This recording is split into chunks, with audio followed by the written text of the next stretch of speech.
She said, "I don't want to be tied down. I want to experience life." I said, "Go experience it." Then I helped her pack, wished her well, and immediately started living my best life. Her experience lasted exactly 11 days before she came crawling back. I, 48 male, was with Diane, 46, for 12 years. Not married. She always said marriage was just a piece of paper, and I was fine with that. We had a good life. Nice townhouse, decent careers, Sunday brunches at our favorite spot, yearly vacation to the coast. Comfortable. Stable, or so I thought. 3 weeks ago, Diane sits me down with this serious expression. Says she's been doing a lot of thinking. Says she feels like life is passing her by. She starts talking about her coworker Melissa, who just got back from a spiritual retreat in Sedona, and how another friend Jessica is taking salsa lessons with her new boyfriend, who's apparently 35 and so full of life. I need to experience things, Todd. Real things. I've been in this bubble for too long. I asked what bubble she meant. Our relationship? Our life? All of it. Don't you feel it? We're just existing, going through motions. I watch these TikToks of people living their truth and I think, what's my truth? I don't even know anymore. TikToks. She's 46 years old, talking about TikToks. I stayed calm, asked if she wanted us to try new things together, take that cooking class she mentioned last year, plan a different vacation, whatever she needed. You don't get it. I need to do this alone. I need to find myself without this. She gestured around our living room like it was a prison cell. So you're breaking up with me? I'm choosing myself, Todd. For once in my life, I'm choosing myself. Here's the thing. I could have fought, could have begged, could have tried to convince her. But you know what? I'm 48 years old. Too old for games. If someone doesn't want to be with you, you let them go. Okay, I said. When do you want to move out? Her face did this thing like she expected more resistance. I was thinking by the end of the week. I'll help you pack. And I did. Bought boxes, bubble wrap, the works, helped her load her stuff into the U-Haul she rented. She was moving in with Jessica temporarily, while she figured things out. As she was leaving, she turned to me with tears in her eyes. You're being so amazing about this, Todd. We can still be friends, right? This doesn't have to be ugly. Sure, Diane. Go experience life. Hope you find what you're looking for. She hugged me. I didn't hug back, just patted her shoulder. Then she left. That was Saturday. By Monday, I'd already signed up for the gym membership I'd been putting off, deep cleaned the entire house, and turned her craft room into a home office. By Wednesday, I'd reconnected with my old poker buddies and made plans for Friday night. Life was actually pretty good. Then exactly 11 days after she left, at 7 a.m. on a Wednesday morning, my doorbell rings. Update 1. Holy crap, didn't expect this to blow up. Y'all want to know what happened when she showed up? Buckle up. So there's Diane at my door, 7 a.m., looking like she'd been crying. Hair unwashed, wearing the same yoga pants I saw her leave in, dragging 2 suitcases. Todd, we need to talk. About what? Can I come in, please? I looked at my watch. I have a work call in 20 minutes. You've got 15. She wheeled her suitcases into the foyer. Didn't even ask, just assumed. Red flag number 1. Living with Jessica isn't working out, she started. Her boyfriend is always there, and their so loud apartment smells like his cologne and... Diane, why are you telling me this? She looked at me like I was dense. Because I'm coming home, obviously. I've experienced enough. I know what I want now. And what's that? This. My life back. I actually laughed. Not a mean laugh, just surprised. Your life back? Diane, you left your life. You said it was a prison bubble, remember? I was confused. Melissa made it sound so amazing, being free and independent. But it's actually terrible out there, Todd. Do you know how expensive everything is? Jessica charged me $800 just to sleep on her couch. And the dating apps? Oh my God. The men our age are either married and cheating, or they're posting gym selfies with their shirts off talking about being alpha wolves or whatever. You were on dating apps? Her face went red. Just looking, just to see what was out there. But that's not the point. The point is I made a mistake. We're adults. We can work through this. No. No? No, Diane, you made your choice. I respected it. I've moved on. Moved on? It's been 11 days. Yeah, and they've been great. I joined a basketball league. I'm taking that woodworking class at the community center. I'm actually happy. She started crying then. Full waterworks. You can't just throw away 12 years. I didn't. You did. Where am I supposed to go? Jessica's couch is still available for $800, I assume. I can't afford that. I spent all my savings on the retreat. What retreat? Turns out she'd blown $3,500 on a Rediscover Your Divine Feminine weekend that was basically just yoga and journaling in an overpriced resort. That's not my problem, Diane. Then she hit me with, you know what, fine, but I want my half of everything. This house, the furniture, everything I'm entitled to after 12 years. Entitled to what? The house is in my name. I bought it before we met. You never wanted to be added because you said ownership was too permanent. The furniture? You took what was yours. What's left I bought. I contributed. I bought groceries. I decorated. And you lived here rent-free for 12 years. I think we're more than even.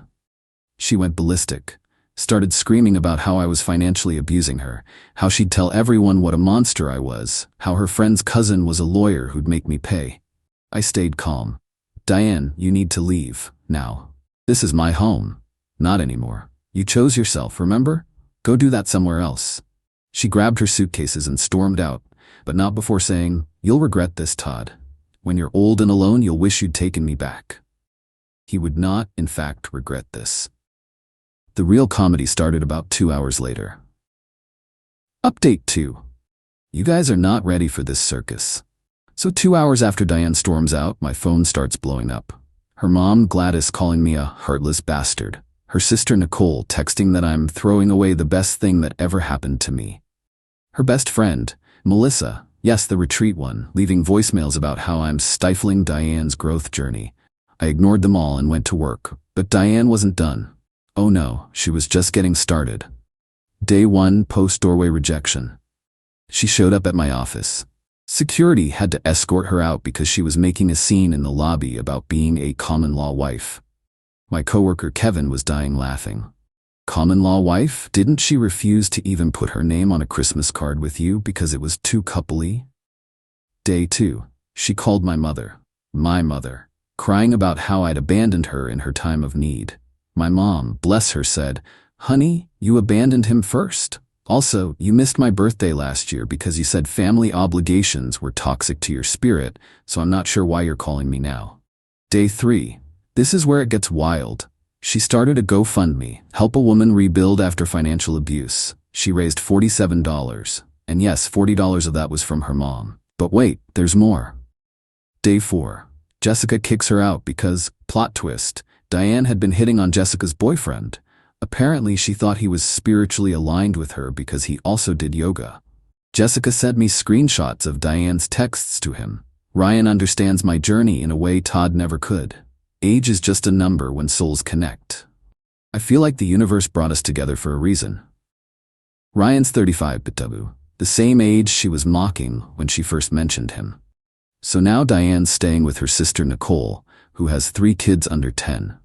Nicole called me begging me to take her back because Diane complained about the kids being too loud for her meditation practice and tried to convince Nicole to make them eat dinner in their rooms so she could have adult conversation at the dinner table.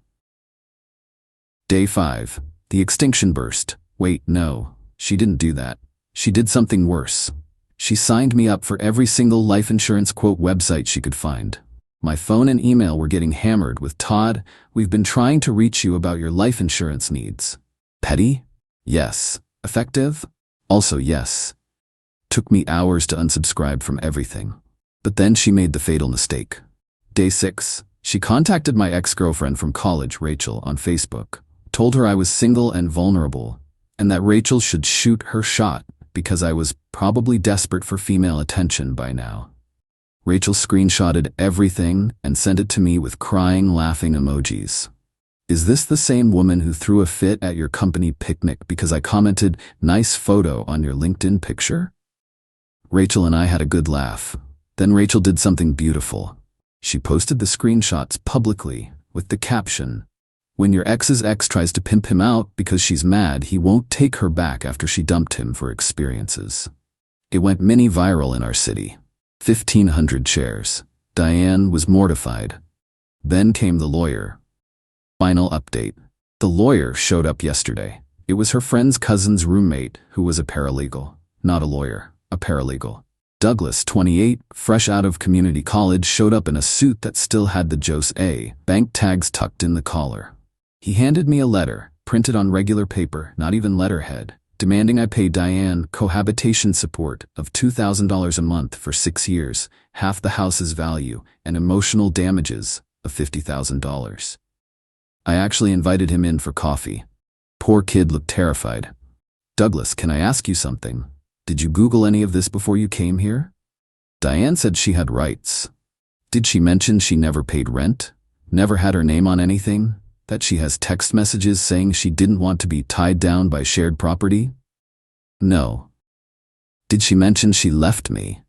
Douglas went pale. She said it was mutual. I showed him her breakup text where she called our life together a soul-sucking suburban nightmare and said she needed to spread her wings and fly away from mediocrity. He packed up his fake legal documents and left. But not before saying, "She's been texting my roommate trying to get free legal advice at 2 a.m. He's blocked her on everything. Good luck, man." That afternoon, I get a call from Nicole. Diane's been evicted from her house too. Apparently, she told Nicole's husband he was wasting his potential working in HVAC when he could be a life coach. Rearranged their entire living room for better energy flow. Threw away Nicole's kids' Halloween candy because processed sugar blocks spiritual growth.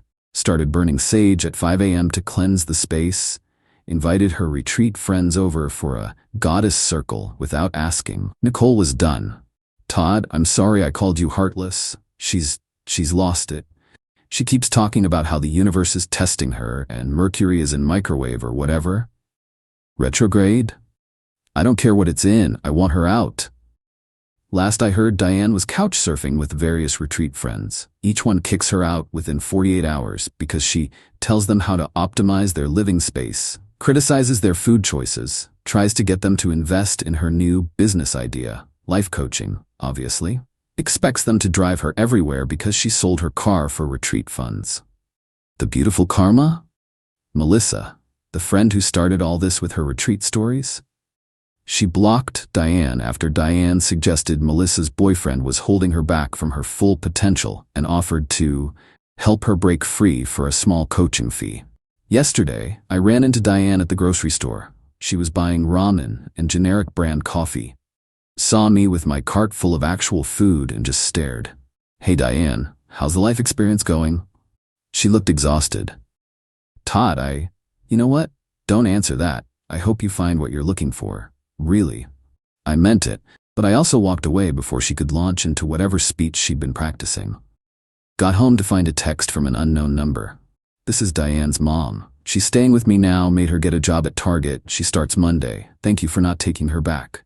She needed this wake-up call. P.S. I'm sorry for calling you a bastard." Plot twist. Gladys ended up being the real MVP. My life now? Fantastic. Lost 15 pounds at the gym. Finished my first woodworking project, a cutting board. It's crooked but it's mine. Poker nights with the guys every Friday.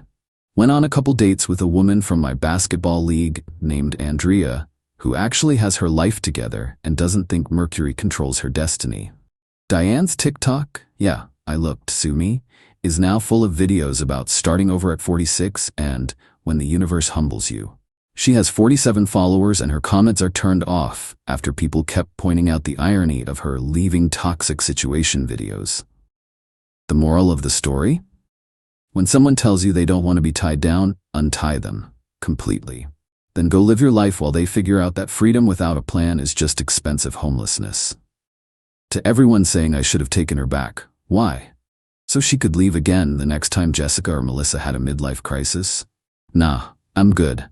To the people calling me cold, I'm not cold. I'm just done. There's a difference. And to Douglas the paralegal who DM'd me apologizing, you're good, kid. We've all been there, but maybe stick to real estate law. Peace out, Reddit. I'm taking Andrea to that Italian place Diane always said was too predictable. Turns out predictable is just another word for reliable, and at 48, I'm completely fine with that. Todd out.